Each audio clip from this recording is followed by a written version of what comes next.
Oke, selamat pagi. Kali ini, pada bab pertama ini kita akan membahas mengenai eksponen, bilangan eksponen, dan logaritma. Nah, bilangan eksponen itu terdiri dari bilangan berpangkat dan juga bentuk akar, yang sebelumnya sudah kalian pernah pelajari di SMP. Nah, ini hanya pengulangan. Jadi bilangan berpangkat. Bilangan berpangkat, misalnya ada A kali A kali A kali A terus kali A sebanyak N. Jadi A-nya sebanyak N kali. Maka dia bisa dirubah menjadi berbentuk pangkat, yaitu A pangkat N. Contohnya, seandainya ada 4 kali 4 kali 4 kali 4 kali 4. Nah, ini kan 4-nya sebanyak 5. Ya kan? Jadi 4 kali 4 kali 4 kali 4 sebanyak 5, maka ini akan menjadi 4 pangkat 5. A di sini kita sebut dengan bilangan pokok.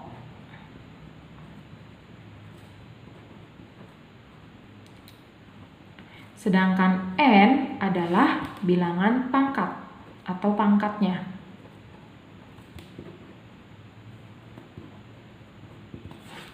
Nah, contoh lain lagi. Misalnya saat bilangannya negatif. Jadi, negatif 3, anggaplah seperti ini.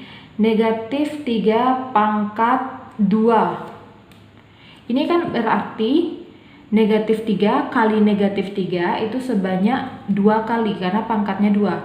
Jadi, negatif 3 kali negatif 3. Seperti itu. Hasilnya adalah 9. Nah, kalau misalnya negatif 3 pangkat 2. Nah, ini berbeda ya. Kalau yang ini negatif 3-nya dalam kurung, kalau yang ini dia di luar kurung, maksudnya tidak dikurung. Jika tidak dikurung, maka negatifnya itu tidak ikut di dalam pangkat. Jadi yang dipangkatkan hanya 3-nya saja. Jadi negatifnya di luar. Seperti ini.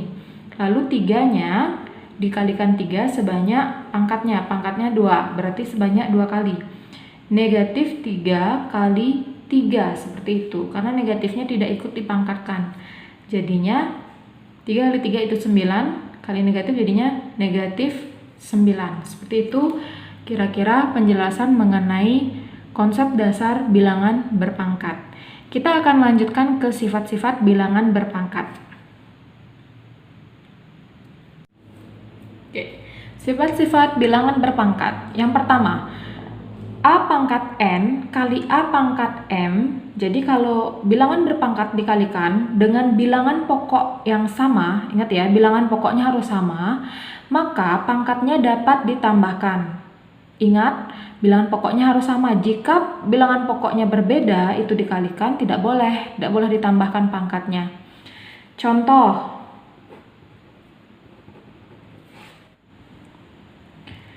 contohnya di sini ada 3 pangkat 5 kali 3 pangkat 4. Bilangan pokoknya di sini sudah sama-sama 3. Jadi kita jadikan 1, tetap 3 bilangan pokoknya. Pangkatnya kita tambahkan 5 tambah 4. Ingat ya, 3-nya cukup ditulis sekali saja karena banyak yang saya temukan 3-nya dikalikan juga kayak seperti itu. Jangan, 3-nya dijadikan 1, pangkatnya saja yang ditambahkan jika bilangan pokoknya sudah sama. Jadinya 3 pangkat 9, seperti itu. Kalau mau dicari hasilnya boleh, sampai sini saja juga boleh.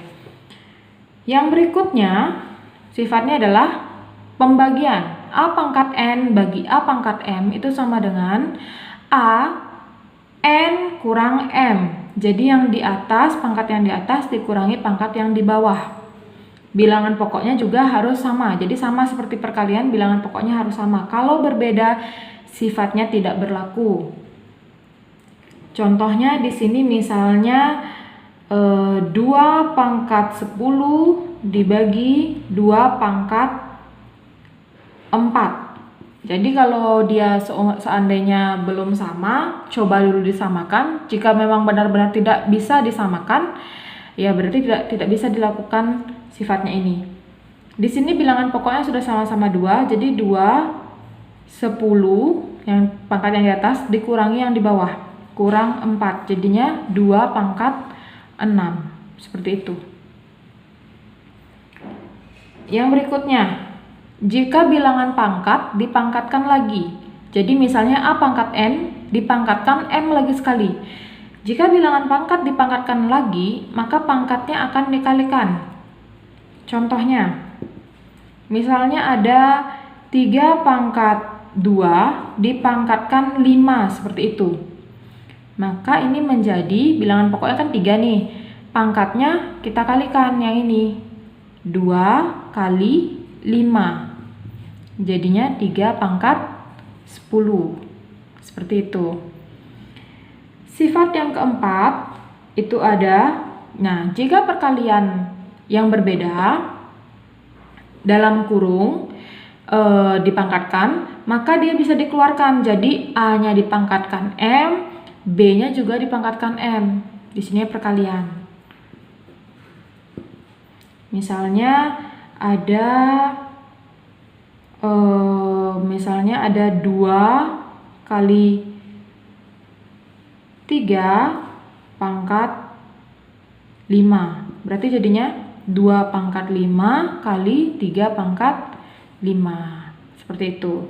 Ini juga berlaku untuk pembagian. Jadi kalau dia di dalam kurung, lalu ada pangkat di luarnya, di luar kurungnya, maka pangkatnya ini berlaku untuk semua yang ada di dalam. Jadi misalnya ada 2/3 pangkat 5. Saya ambil angka yang sama dengan di contoh 4. Maka ini menjadinya 2 pangkat 5/3 juga dipangkatkan dengan 5. Jadi pangkat 5-nya berlaku untuk semua yang ada, semua bilangan yang ada di dalam kurung, seperti itu. M-nya berlaku untuk semua di dalam kurung. Yang keenam, nah ini yang dasar sekali, A pangkat 0 itu hasilnya akan 1. Jadi berapapun angkanya, jika dipangkatkan 0 hasilnya akan 1.